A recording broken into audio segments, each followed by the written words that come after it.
सब सुनिए, संध्या काल हो रहा है, सब सचेत हो जाइए। अपने मवेशियों को घर के अंदर ले लीजिए, बच्चों को भी ले लीजिए, सचेत रहिए। खेलना बंद करो, पता है ना बाहर कितना खतरा है।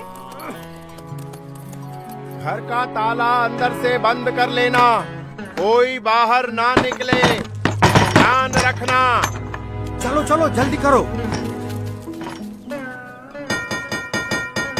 चलो जल्दी जल्दी सब कुछ अंदर रख दो। चलो चलो जल्दी करो। मैंने इस तरफ के दरवाजे बंद कर दिए हैं। भी सब बंद कर दिया है। चलो जरा जल्दी करो। चलो चलो तुम जल्दी पीछे करो। के सारे दरवाजे भी बंद कर दो। हाँ भैया। अरे कोई खिड़कियां भी खुली मत छोड़ना।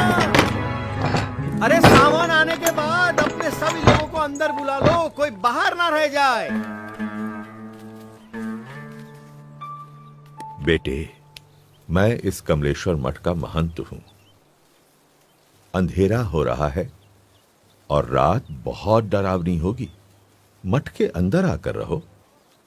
अंतर का उजास बाहर के अंधेरे से डरने ही नहीं देता।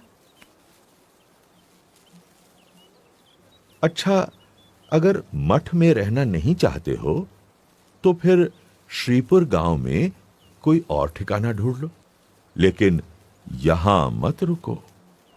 मैं बस्ती से दूर एकांत में रहना अधिक पसंद करता हूँ। लेकिन यहां रुकने में खतरा है। यहां रात में खूंखार जानवर आते रहते हैं। इंसान हो या मवेशी, किसी का भी शिकार कर लेते हैं। यहां रात की हवा में मृत्यु मंडराती रहती है। तो आपका कहना है कि मृत्यु आपके मठ में प्रवेश नहीं कर सकती? क्या आपके किवाड़ या दीवार मृत्यु को रोक सकते हैं? मृत्यु को तो कोई नहीं रोक सकता मेरे बच्चे, लेकिन सामने से मृत्यु को गले लगाना भी तो उचित नहीं। यदि मृत्यु को कोई रोक ही नहीं सकता तो उससे डरना भी क्यों? जीवन से मोह ही भय का कारण है। जहां मोह नहीं वहां भय नहीं। तुम बालक भी हो और योगी भी। अब बाल हठ और योगी हठ दोनों को तो मैं नहीं छुड़वा सकता। वैसे मठ में सदैव तुम्हारा स्वागत है। मन करे तो चले आना।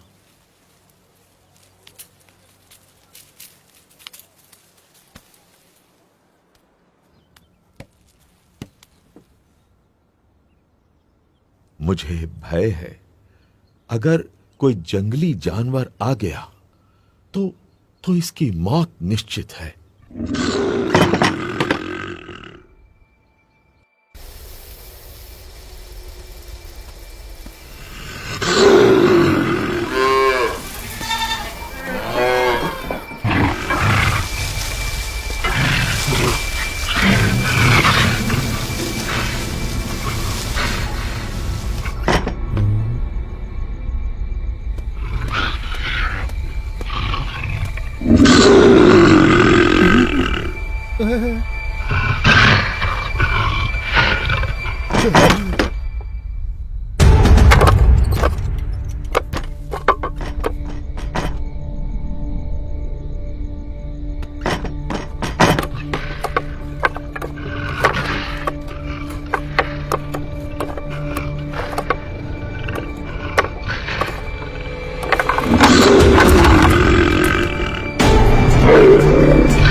शांतं भवतु, कल्याणमस्तु।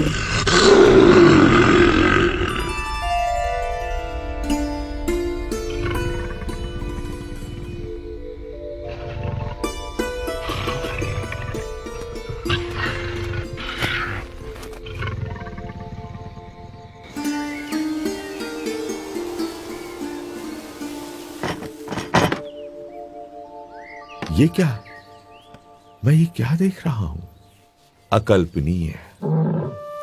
जहां दिव्य प्रेम हो वहां भय नहीं हो सकता।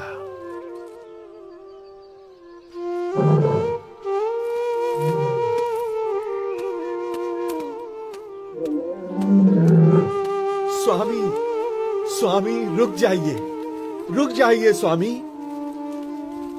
स्वामी, स्वामी अब आप कहीं न जाइए। ये मेरा मठ, मेरी महंती, मैं स्वयं, सब कुछ आपका है स्वामी। कृपया स्वीकार कीजिए, स्वीकार कीजिए। मेरा मठ तो सारा विश्व है। उस मठ को छोड़कर मैं इस मठ को कैसे स्वीकार कर सकता हूँ? और इन सब में ही बंधे रहना होता तो घर का त्याग ही क्यों करता? प्रभु, हमारा प्रेम स्वीकार कर यहीं रुक जाइए और हमें आपकी सेवा का मौका दीजिए। जब तुम दूसरों की सेवा करते हो तो मेरी ही सेवा करते हो। जब तुम दूसरों को प्रेम करते हो तो मुझे ही प्रेम करते हो। हर एक जीव में बसे परमात्मा के स्वरूप का आदर करना और उस आदर से हर एक को समान भाव से अपनाकर कल्याण के मार्ग पर प्रेरित करना, वो नीलकंठ वर्णी की अनूठी शैली थी। नीलकंठ वर्णी किसी भी प्रकार के भय से मुक्त थे और दिव्य प्रेम से युक्त थे, और इसीलिए कोई भी मुमुक्षु जीव बड़ी सहजता से नीलकंठ वर्णी से जुड़ जाता था।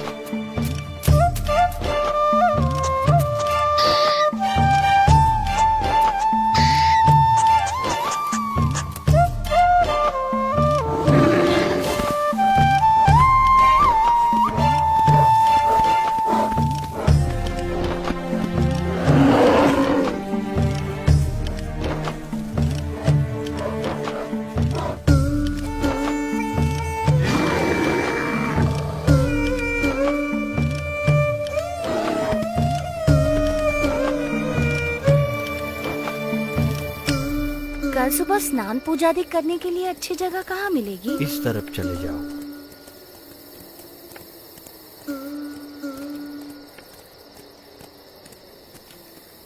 गंगे च यमुने चैव गोदावरी सरस्वती स्नानं करोमि ते जलैः।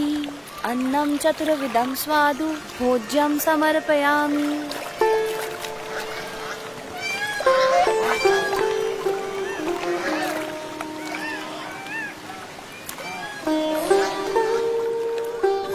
हमें जो मनुष्य जन्म मिला है वो बहुत दुर्लभ है और इसीलिए उसका उपयोग भी कल्याण के लिए होना चाहिए।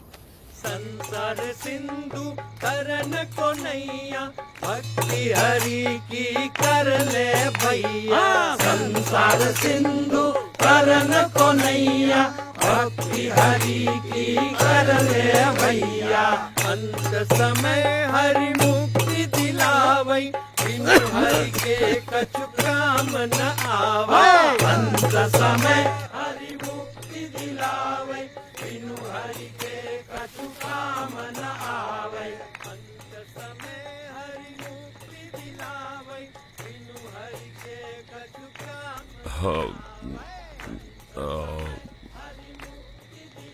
भाई वो अपना मजा ले रहे हैं और हम हमारा। उस नशे के सामने ये नशा तो कुछ भी नहीं है। पर इसमें बुरा भी क्या है, मजा आता है। इस व्यसन से अधोगति है और उस व्यसन से उन्नति। पसंद भी आपकी है और निर्णय भी।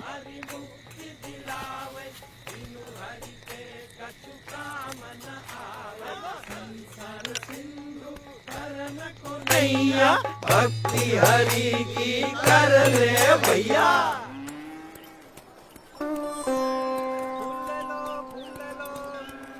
आओ भगवान को चढ़ाने फूल ले लो। आप यहाँ पहली बार आए हैं? हाँ। तो मेरे साथ चलिए, मैं आपको गुप्त काशी के मंदिरों के दर्शन करवाता हूँ। चलो। ये गुप्त काशी का मणिकर्णिक कुंड है। यहाँ एक गौमुख से गंगा जी का पानी आता है और दूसरे गौमुख से यमुना जी का। अच्छा, गंगा यमुना का संगम है यहाँ।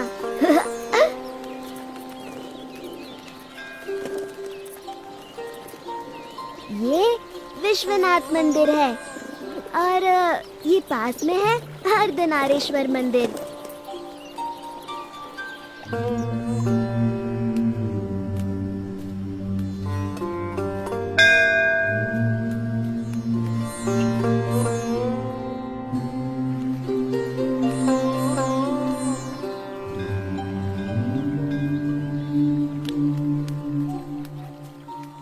अब आप कहाँ जाओगे? गुप्त प्रयाग और त्रियुगी नारायण से होते हुए गौरी कुंड और वहां से केदारनाथ। इतना दूर?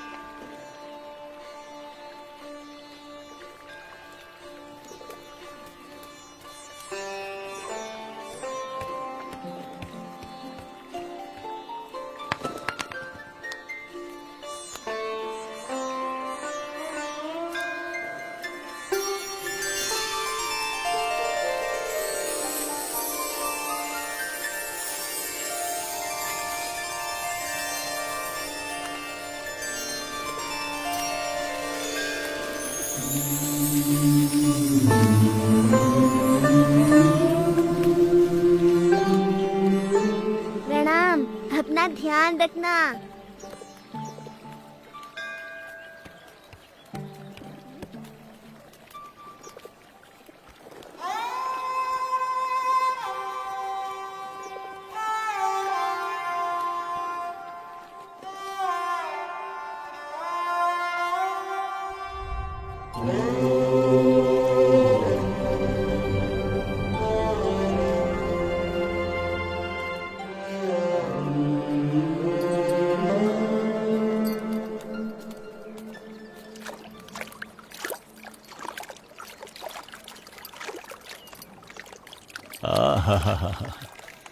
ये गौरी कुंड भी ऊपर वाले का चमत्कार है। चारों तरफ केदारनाथ की ठंड और उसके बीच में इस गौरी कुंड का गर्मीला पानी। बस जी भर के नहाओ, ठंड की कोई फिक्र नहीं। सही कहते हो तुम।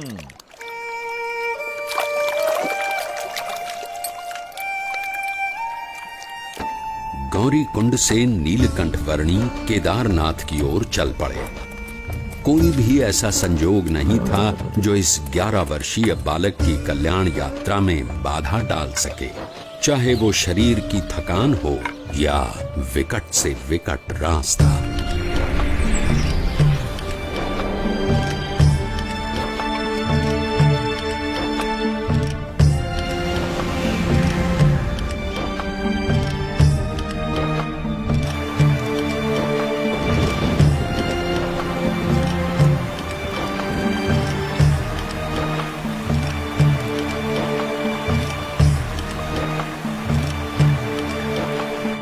भवाटवी में साधु की संगत हरिपद प्राप्त करावे।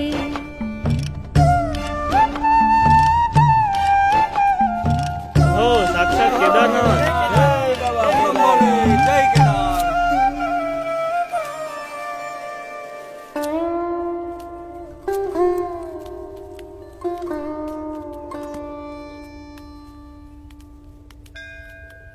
ये कहाँ खोया हुआ है? अरे किस दुनिया में हो भाई? साक्षात नारायण की दुनिया में। हाँ? क्या? कहाँ? मुझे इन वर्णी में साक्षात नारायण भगवान के दर्शन हो रहे हैं। तुम भी दर्शन कर लो। साक्षात भगवान नारायण। हाँ, ओह प्रभु, साक्षात नारायण। धन्यवाद धन्यवाद। प्रणाम प्रभु। प्रभु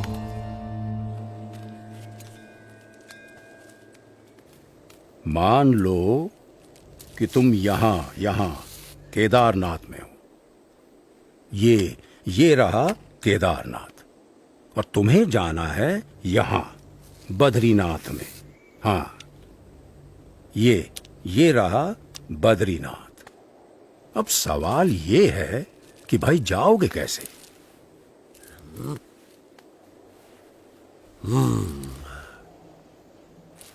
तो तुमको जाना पड़ेगा पहले ज्योतिर्मठ, ये यहाँ पर, और फिर यहाँ से ऊपर ये हाँ, यहाँ तुम पहुंचोगे बद्रीनाथ। ये तो बड़ा लंबा रास्ता है, ज्यादा समय लग जाएगा। यही एक भला चंगा रास्ता है जो तुम्हें सही सलामत पहुंचा सके, और कहीं इधर उधर भटकने गए तो हमेशा के लिए भटक जाओगे। किसी जंगली जानवर का शिकार हो जाओगे, या भटकते भटकते ही मौत के मुंह में जा गिरोगे। हाँ, फिर तो हम इसी रास्ते से जाएंगे। हाँ भाई, क्या कहना है तुम्हारा? हाँ भाई, जान बचेगी तो ही तो बद्रीनाथ पहुंचेंगे। हाँ?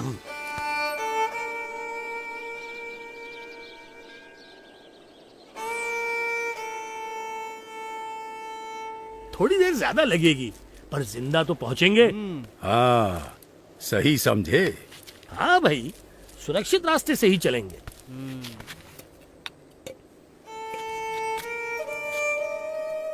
केदारनाथ से सीधे बद्रीनाथ जाना असंभव भी तो नहीं है।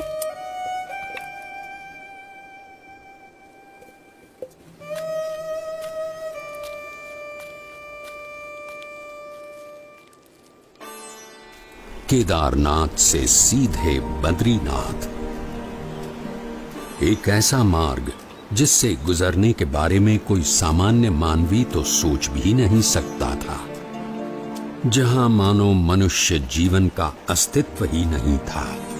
ऐसा कुछ भी नहीं था जो मनुष्यों को जीवित रहने देने का कारण बने। अगर कुछ था तो बस कदम कदम पर खतरा।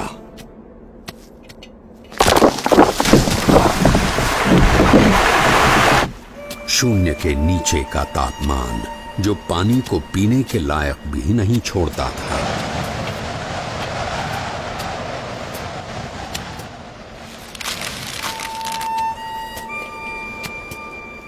मीलों तक फैली हुई बर्फ जैसे विपत्तियों का महासागर, और हर क्षण मृत्यु का आह्वान।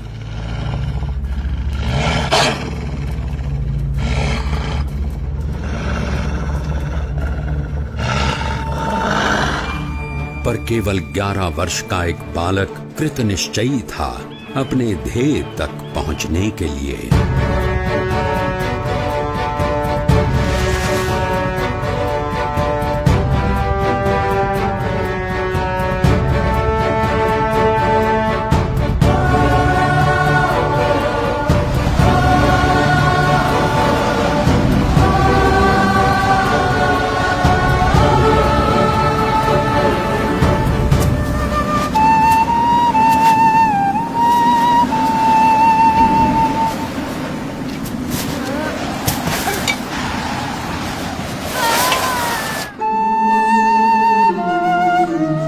परमात्मनि यो रक्तो विरक्तो अपरमात्मनि।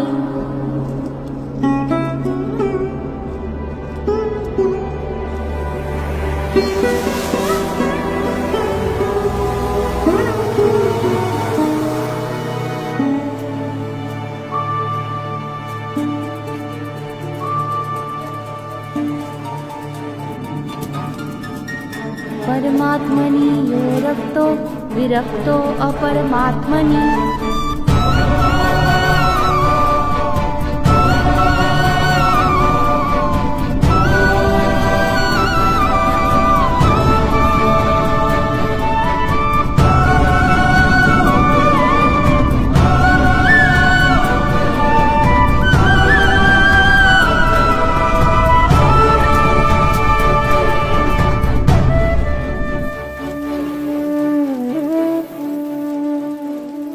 इस ठंड में हम लोग यहाँ कंबल ओढ़कर भी ठीक से सो नहीं पा रहे, और वो बच्चा नंगे पांव खुले शरीर केदारनाथ से सीधे बद्रीनाथ के विकट रास्ते पर अकेला चल पड़ा है।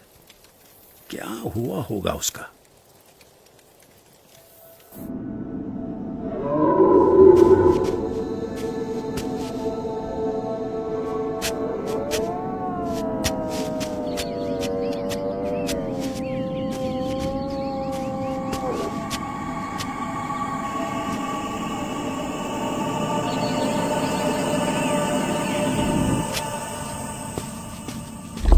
है।